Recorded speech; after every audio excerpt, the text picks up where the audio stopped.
বসের চাকরি ছেড়ে দিয়ে নিজের জীবন গোছাতে চেয়েছিল আমাদের কিং মিসো, কিন্তু তার অহংকারী এবং নিজেকে পৃথিবীর শ্রেষ্ঠ মানুষ ভাবা বস লি ইয়াংজুন তাকে আটকানোর জন্য এমন এক চাল চালবে যা দেখার জন্য আপনারা কেউ তৈরি ছিলেন না।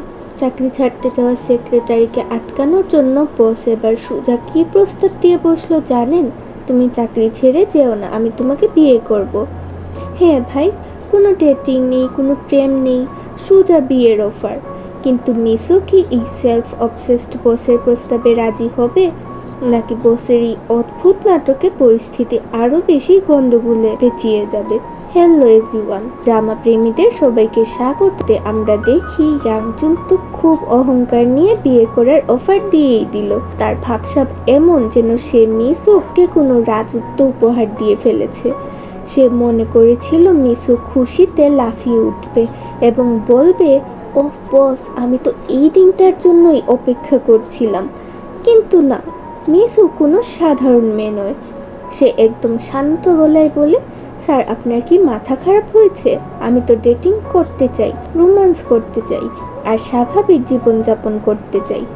আপনার মতো মানুষকে বিয়ে করে সারা জীবন এই পেরা সহ্য করার কোনো ইচ্ছে আমার নাই। বেশ, ইয়াংজুনের ইগোতে গিয়ে লাগলো বিশাল এক ধাক্কা। সে ভাবতেই পারছে না যেখানে পুরো কোরিয়ার মেয়েরা তার এক ঝলক পাওয়ার জন্য পাগল, সেখানে তার নিজস্ব সেক্রেটারি তাকে রিজেক্ট করে দিল। ইয়াংজুন সাথে সাথেই ছুটে যায় তার বেস্ট ফ্রেন্ড এবং কোম্পানির বোর্ড মেম্বার পার্ক ইউশিকের কাছে। ইউশিক তো ঘটনা শুনে হেসে গড়াগড়ি। এই বিয়ের প্রস্তাব দিলে সে তো ভয় পাবেই। তোদের মধ্যে কোনো রোমান্স আছে? তুই কি তাকে কখনো স্পেশাল ফিল করিয়েছিস? আগে তো প্রেম করবি নাকি? ইউশিকের এই ডায়লগ শুনে ইয়াংজুন ভাবলো, ও তার মানে মেয়েদের আগে ইমপ্রেস করতে হয়। আর এখান থেকেই শুরু হয় ইয়াংজুনের অদ্ভুত এবং ফানি সব মিসো পটানো মিশন। এদিকে অফিসে মিসোর জায়গায় যে ড্রেস করার নানা নাটক শুরু করে। মিসো যখনই তার কাছে আসে, ইয়াংজুন টাই সোজা করে ভাব নিয়ে দাঁড়ায়, এমনকি তাকে ইমপ্রেস করার জন্য এমনভাবে রোম্যান্টিক ডায়লগ মারার চেষ্টা করে যা দেখে মিসোর রোমান্স তো দূরের কথা, হাসি আটকে রাখা দায় হয়ে যায়। ইয়াংজুন হঠাৎ করেই মিসোর খোঁজখবর নেওয়া শুরু করে, তাকে কাজ থেকে তাড়াতাড়ি ছুটি দেওয়ার নাটক করে। মিসো তো মনে মনে ভাবছে বসে কি কোনো মানসিক সমস্যা হলো নাকি। একদিন রাতে মিসো তার বন্ধুদের সাথে আড্ডা শেষ করে বাড়ি ফিরছিল। হঠাৎ দেখে তার বাড়ির সামনে এক অসামান্য দামি গাড়ি নিয়ে হেলান দিয়ে দাঁড়িয়ে আছে কে? আমাদের হ্যান্ডসাম বস ইয়াংজুন। মিসো গিফটের বক্স খুলে দেখে তার ভেতরে এক সেট। মিসো তো অবাক। ইয়াংজুন একটা গিফট বক্স মিসোর দিকে বাড়িয়ে দিয়ে খুব কুল স্টাইলে বলে, আমি জানি তুমি আমার প্রপোজাল পেয়ে অনেক কনফিউজড ছিলে, তাই ভেবে দেখলাম আমরা আগে ডেটিং শুরু করতে পারি। This is for you. মিসো গিফটের বক্স খুলে দেখে তার ভেতরে এক সেট দামি স্কিন কেয়ার প্রোডাক্ট।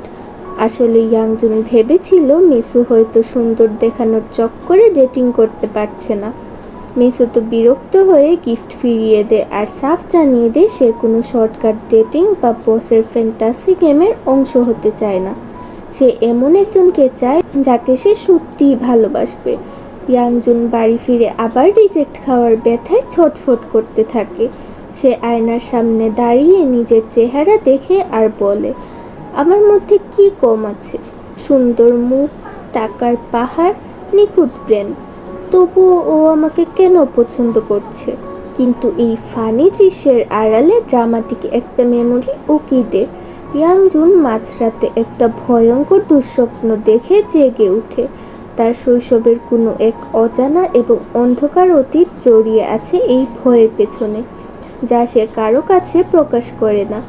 তবে সে যখন খুব একা এবং মানসিকভাবে ভেঙে পড়ে, তখন একমাত্র যার কথা তার মনে পড়ে সে হলো মিসো। পরদিন অফিসে ইয়াংজুন জানতে পারে যে মিসোর সবসময় ইচ্ছা ছিল রাতে একটা পুরো পার্কে একাকী ঘোরাঘুরি করা।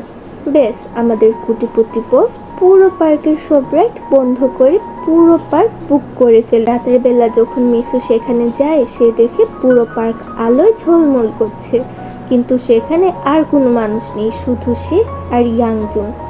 ইয়াংজুন মিসুকে নিয়ে রাইডে ওঠে, তাকে নানা ধরনের রাইডে ঘুরিয়ে আনে। মিসুর মুখে এত বছরের মধ্যে প্রথমবার একটা সত্যি সত্যি বাচ্চার মতো নিভে যাওয়া হাসি ফিরে আসে। ইয়াংজুন দূর থেকে শুধু মিসুর সেই মিষ্টি হাসি দেখে মুগ্ধ হয়ে তাকিয়ে থাকে। রাইড শেষে ইয়াংজুন মিসুকে নিয়ে যায় এক রোম্যান্টিক স্পটে। হঠাৎ করেই পুরো আকাশ জুড়ে আতশবাজির ঝলকানি শুরু হয়। মিসু চোখ বড় বড় করে আকাশের দিকে তাকিয়ে কাছে চলে আসে। দুজনের চোখের চাহনি, ব্যাকগ্রাউন্ডের সফট মিউজিক আর একদম কাছাকাছি আসার এই মুহূর্তে হার্টবিট যেন বন্ধ হওয়ার জোগাড়। মিসু ধুকপুক বুকে বসের দিকে তাকিয়ে থাকে। আর ঠিক তখনই এপিসোড 2 শেষ হয়ে এক মারাত্মক সাসপেন্স। তো বন্ধুরা, পার্কের এই অবিশ্বাস্য রোম্যান্টিক ডেটের পর কি মিসু অবশেষে ইয়াংজুনের ভালোবাসায় সাড়া দেবে, নাকি নেক্সট এপিসোডে এসে ইয়াংজুনের অতীত জীবনের কোনো বড় গোপন সত্যি মিসুর সামনে প্রকাশ পাবে? সেটা জানতে হলে আপনাদের দেখতে হবে এপিসোড 3 এর বাংলা এক্সপ্লেনেশন। আজকের ভিডিওটি আপনাদের কেমন লাগলো, আর ইয়াংজুনের এই ক্রেজি প্রপোজাল স্টাইল আপনাদের পছন্দ হয়েছে কিনা তা কমেন্ট করে অবশ্যই জানাবেন। ভিডিওটিতে একটি লাইক দিয়ে চ্যানেলটি সাবস্ক্রাইব করতে একদম ভুলবেন না। দেখা হচ্ছে খুব শীঘ্রই পরের পর্বে।